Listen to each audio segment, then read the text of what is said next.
भाषा शिक्षण के अंतर्गत मैं संगीता फरासी, सहायक अध्यापिका, विद्यालयी शिक्षा, उत्तराखंड में आपका स्वागत करती हूँ। आज भाषा शिक्षण में हम कक्षा 2 की विषय हिंदी रिमझिम 2 के पाठ 1 ऊँट चला पर चर्चा करेंगे। इस कविता के चर्चा के बिंदु एफएलएन पर आधारित है।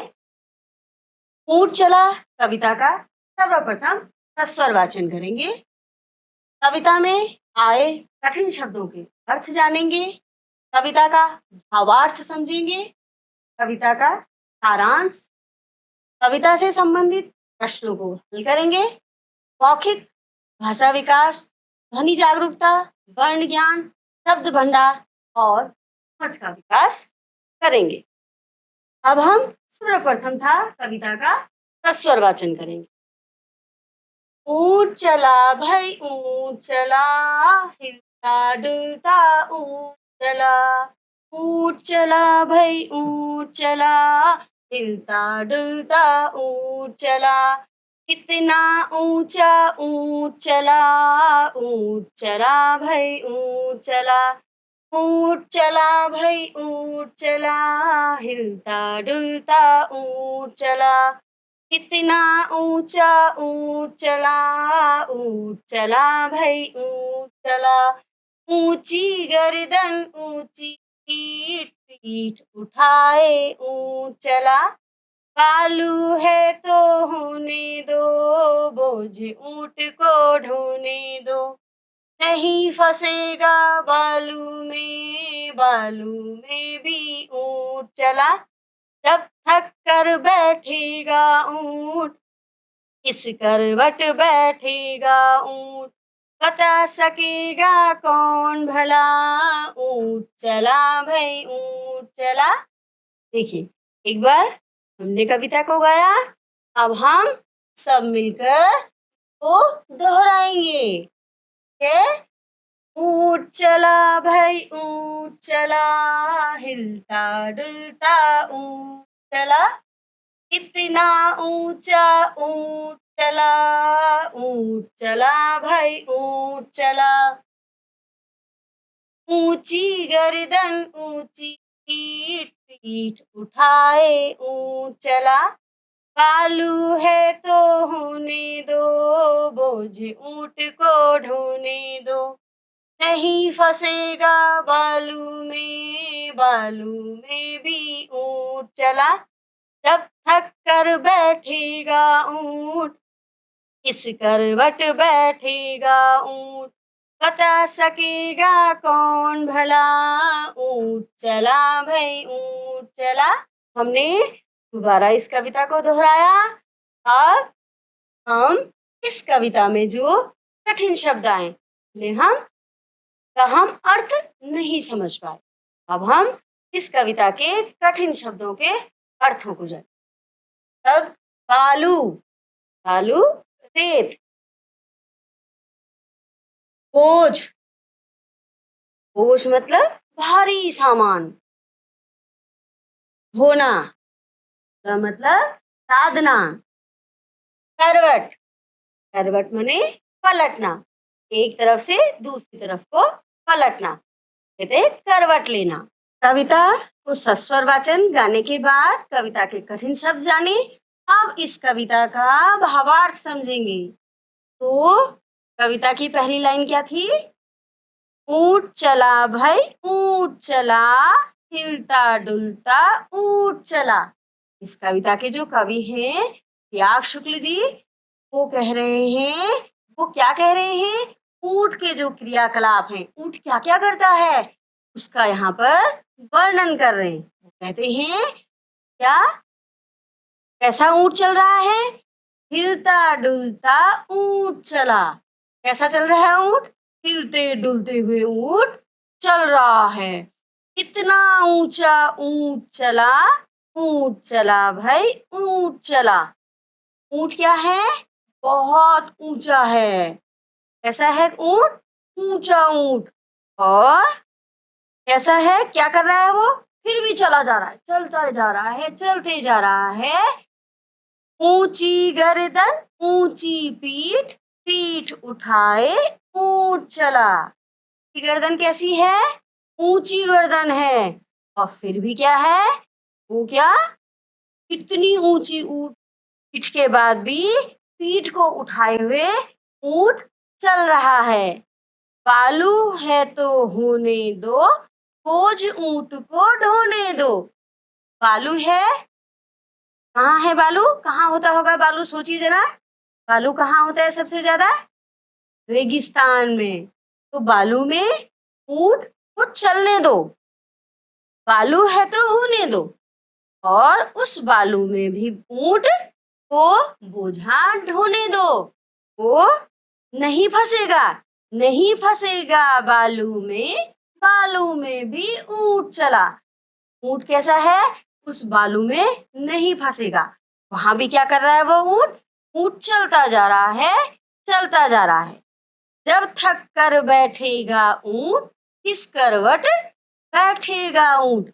जब ऊंट चलते चलते थक जाएगा ना, तो ये पता नहीं है कि वो किस करवट बैठेगा। अभी हमें पता नहीं, अभी तो वो थका ही नहीं, लेकिन जब बैठेगा थक कर, तो फिर हम बता सकते हैं कि ऊंट किस करवट बैठेगा। बता सकेगा कौन भला, ऊंट चला भाई, ऊंट चला। वे क्या कभी फिर कह रहे हैं कि अभी हमें ये पता नहीं है कि वो थककर किस करवट बैठेगा, ये कोई नहीं बता सकता।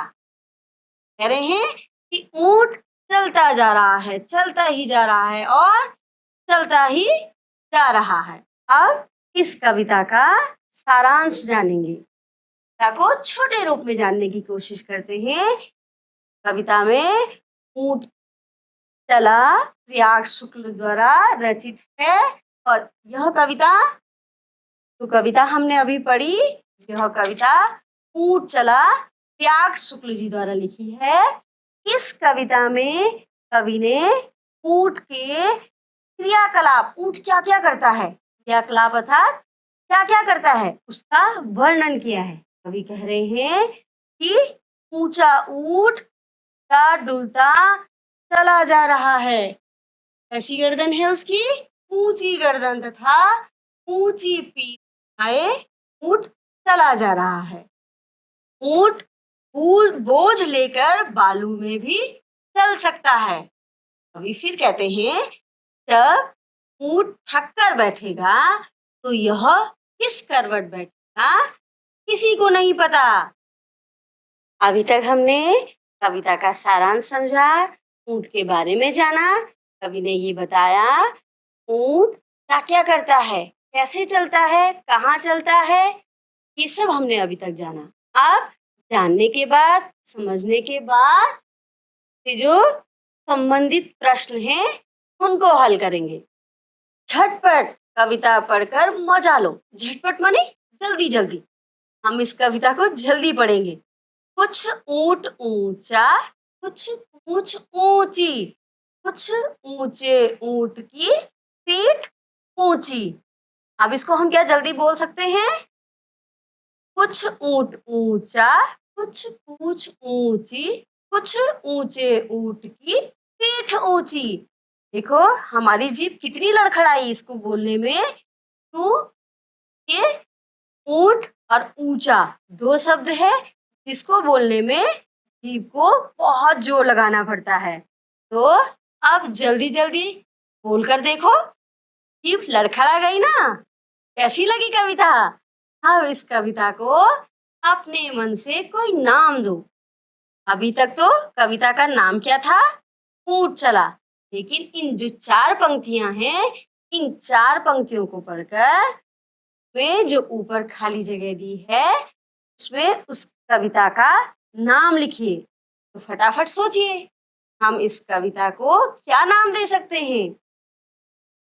सोचिए। आप देखिए यहाँ पर 2 चित्र बने हैं। लिखा क्या है? ऊपर रेगिस्तान, ऊंट रेगिस्तान में ज्यादा मिलते हैं। नीचे 2 चित्र बने हैं, कई जगह ऊंट का चित्र बनाओ। अब ये देखना है ऊंट कहाँ चल सकता है। अभी तक हमने जाना था कि अभी कविता में जाना था ऊंट कहाँ चल रहा था? रेत में। और रेत कहाँ पाई जाती है? रेगिस्तान में। तो देखिए दोनों चित्रों में, इस चित्र में क्या बना है? देखिए यहाँ क्या चल सकती है? सोचो सोचो। 4 पहिए वाली गाड़ी या ऊंट या 2 पहिए वाली गाड़ी? देखिए सोचिए क्या चल सकता है इसमें। और यहाँ क्या बना है? रेत। तो ऊंट कहाँ चलेगा? यहाँ या यहाँ? सोच कर बताएंगे हम। बालू या रेत कहाँ कहाँ पर मिलती है? कहाँ मिलती होगी बालू और रेत? अपने आसपास आपने क्या बालू और रेत कहीं देखी है? सोचिएगा और बताइए। अगला है कितना। डुलता ऊंट चला, इतना ऊंचा ऊंट चला। अब हम बताएंगे ऊंट कितना ऊंचा। किने ऊंट देखा है? देखा है आप लोगों ने ऊंट? अगर देखा है तो हम बताएंगे तुम्हारी कक्षा की दीवार ने अपने कक्षा की दीवार देखी है? या हाथी जितना या बिजली के खंबे जितना? या जो आपको उत्तर समझ में आता है किसके जितना? इन तीनों में से सोच कर बताएंगे कि ऊंट कितना ऊंचा है। दूसरा है हाथी कितना मोटा? तुम्हारी माँ के संदूक जितना। माँ का संदूक होता है ना, जिसमें माँ अपनी चीजों को संभाल कर रखती है। या ऊंट जितना। हाथी, अभी तो पहले क्या पूछा था? ऊंट क्या हाथी जितना होता है? और अब पूछा है हाथी कितना मोटा? ऊंट जितना? पहाड़ जितना? या इनमें से ढूंढ के बताएंगे किसके जितना?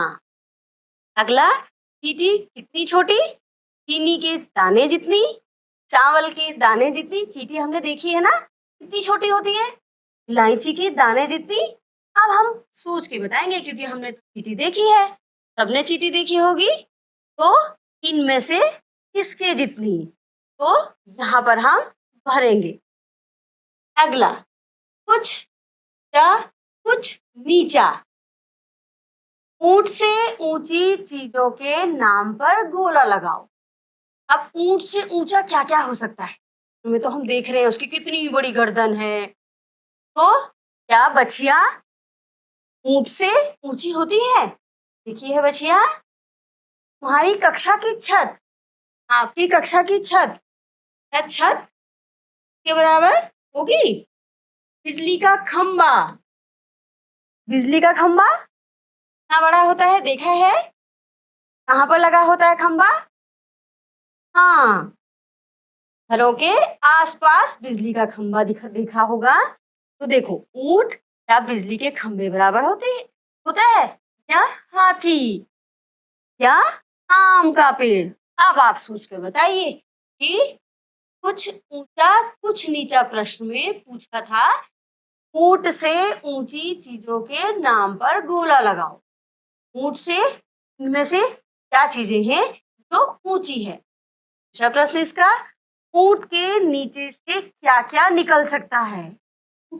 ऊंट की जो गर्दन होती है या ऊंट के जो पैर होते हैं वो इतने ऊंचे होते हैं, सोचिए उसके नीचे से क्या क्या निकल सकता है।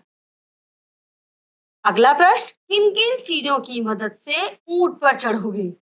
ऊंट तो बहुत ऊंचा होता है, तो उस पे चढ़ने के लिए हमें किस चीज की जरूरत पड़ेगी? छोटे बच्चे हैं, छोटे बच्चे ऊपर चढ़ नहीं सकते हैं, तो कैसे चढ़ेंगे ऊपर तक? क्या क्या चीज की मदद लेकर हम ऊंट पर बैठ सकते हैं?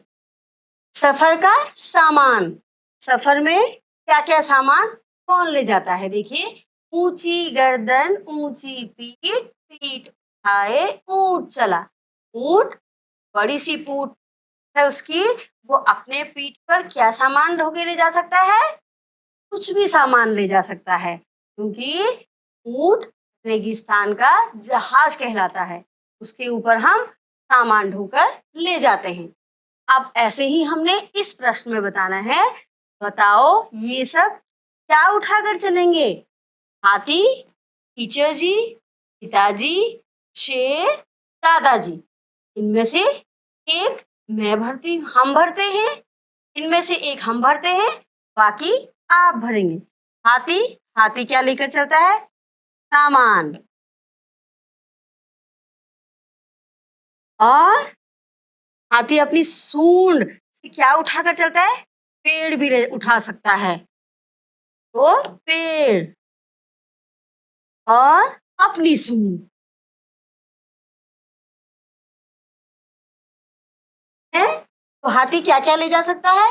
सामान भी ढो सकते हैं हाथी में। हाथी पेड़ को तोड़कर अपनी सूंड से उसको उठाकर जा सकता, सूंड को उठाते हुए। अब टीचर जी के पास क्या क्या होता होगा? सोचिए, आपने अपनी टीचर को देखा होगा, टीचर के पास क्या क्या रहता है? सोचिए, क्या रहता है टीचर के पास? ठीक है, सोचिएगा। पिताजी, पिताजी के पास हमने क्या क्या देखा है? अपने को भी पिताजी की गोद में देखा है हमने, है ना? और क्या देखा है पिताजी के पास? सोचिए। शेर, शेर क्या क्या ले जाता है? क्या क्या सामान उठाकर ले जा सकता है शेर? और दादाजी, हमारे दादाजी के पास क्या क्या रहता था? क्या क्या सामान उठाते थे अपने साथ? वो हम सोचेंगे और यहाँ पर भरेंगे। अब है अलग अलग घर।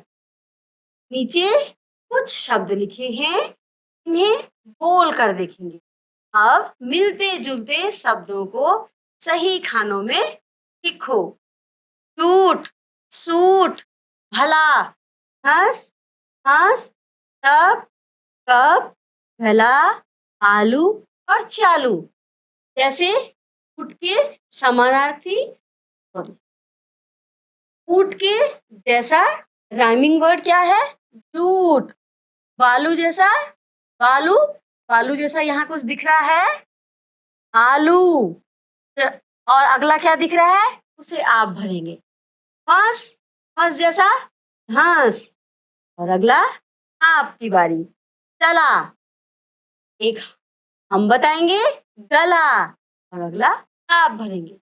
जब, जब जैसा क्या? जब जैसा कुछ आगे लिखा है, इसके आगे जब जैसा जो भी आपको शब्द दिख रहा है उसको हम यहाँ पर भरेंगे। अब ऐसे ही कुछ और शब्द सोचकर लिखेंगे तो एक जैसे उच्चारण देते हो, तो बोलने में एक जैसी ध्वनियों का भी इस्तेमाल होता है। अगला अक्षर की बात। अब अक्षर पे आते हैं। कविता में ब से शुरू होने वाले शब्द कौन कौन से हैं? उनके नीचे रेखा खींचनी है। क्या क्या था? ओझा, और क्या था? बालू। ऐसे ही इसी तरह तुम्हारा नाम किस अक्षर से शुरू होता है, उस अक्षर से 4 शब्द और लिखने हैं। जैसे का नाम करण है, तो करण किस अक्षर से शुरू हो रहा है? क से। तो क जैसे और शब्दों को हम यहाँ पे लिखेंगे। क से करण, क से कविता। इसी तरह मैंने तो करण का उदाहरण दिया, हमने तो करण का उदाहरण दिया, पर आप क्या करेंगे? अपने नाम पे जो आपका नाम है उस नाम के पहले अक्षर से 4 शब्दों को लिखेंगे। आप देखिए, ओझा, आलू है तो होने दो, बोझ ऊंट को ढोने दो। बहुत से जानवरों को बोझा ढोने के लिए इस्तेमाल किया जाता है। नहीं, ये ठीक लगता है? हाँ या ना में जवाब दीजिए। और अगर हाँ तो क्यों? क्यों अच्छा, क्यों ठीक लगता है? और अगर नहीं तो क्यों ठीक नहीं लगता है? तभी आप जवाब सोचेंगे। तुम्हारे आसपास कौन कौन बोझ उठाते हैं? आपके आसपास कौन कौन बोझ उठाते हैं? देखा है? कौन उठाता है? जब हम कहीं से आते हैं, किसी सफर से आते हैं, तो हमारे पास बहुत सारा सामान होता है। उस सामान को कौन ले जाता है? या तो हम बालू, रेत, मकान बनाने के लिए पत्थर, ईंट, ये सब लेके आते हैं। क्या हमने कभी ध्यान दिया है कि कौन का बोझा कौन ढोता होगा? हाँ, तो सोचिए और बताइए। अब कविता को आगे बढ़ाते हैं। एक कविता अक्की बक्की करे तरक्की, और अब इसके आगे पर ऐसे लिखना इक्की दुक्की, कुछ भी ऐसे शब्द जो समान उच्चारण वाले होते हैं, जैसे अक्की बक्की करे तरक्की। ये हमने 4 और पंक्तियां इसमें जोड़नी है के साथ, जैसे आधा क और पूरी क, तरक्की पक्की तरह के शब्द आते हैं। उन शब्दों के साथ हम इस कविता को पूरा करेंगे। अब एक कितना सुंदर इसमें चित्र दे रखा है, देखो। इस कविता में पहले तो हम ये सोचेंगे कि इस कविता, हमने कविता पढ़ी ऊंट चला भाई ऊंट चला, अब सोचेंगे हम इस कविता में कितनी बार ऊंट शब्द आया, बिना देखे बताएंगे। सोचिए कितनी बार आया होगा। हाँ, पूरी कविता को फिर से मनन करेंगे और सोचकर बताएंगे कि कितनी बार इस कविता में आया है, ऊंट आया है। अब एक चित्र को देखिए, इस चित्र में कुछ दिख रहा है? मुझे तो क्या दिख रहा है? ऊंट। हमें तो ऊंट दिख रहा है। अब आप देखिए कितने ऊंट हैं, इतने सारे इसमें ऊंट बने हैं कि बहुत दिमाग को बहुत और आंखों को बहुत ध्यान से चित्र की ओर लगाना है और फिर सोच कर बताना है कि इस चित्र में कितने ऊंट हैं। अब ऊंट के बारे में थोड़ा और जानकारी लेते हैं, थोड़ा और ऊंट के बारे में। ये ऊंट को रेगिस्तान का जहाज भी कहा जाता है। ऊंट की पर एक हवा एक भाग होता है, उसको क्या कहते हैं? ऊबर। और ऊंट बिना पानी पिए बहुत लंबे समय तक रह सकते हैं। ऊंट अपने पैर की विशेष बनावट के कारण रेत पर आसानी से चल पाते ना। बालू हो तो होने दो, बोझ ऊंट को ढोने दो। तो उसके पैरों की बनावट ऐसी कि वो रेत पर भी आसानी से चल लेता है।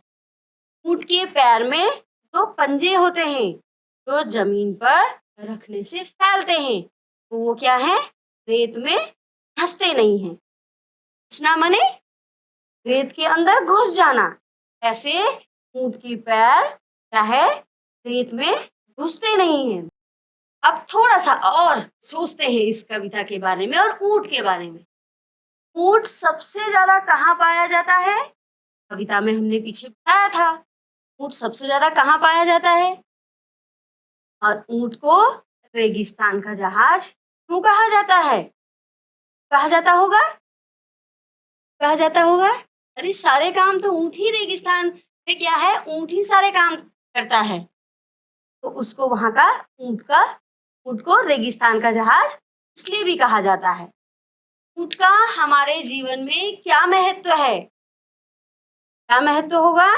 कविता के अनुसार सोच के बताएंगे ऊंट का हमारे जीवन में क्या महत्व है। एफएलएन के बिंदुओं को लेकर हमने इस पूरी कविता में क्या चर्चा की? क्या क्या चर्चा की? एक तो हमने ऊंट कविता का सस्वर वाचन किया। हमने 2 बार इस कविता को, एक बार सुना और दूसरी बार हमने भी इस कविता को गाया।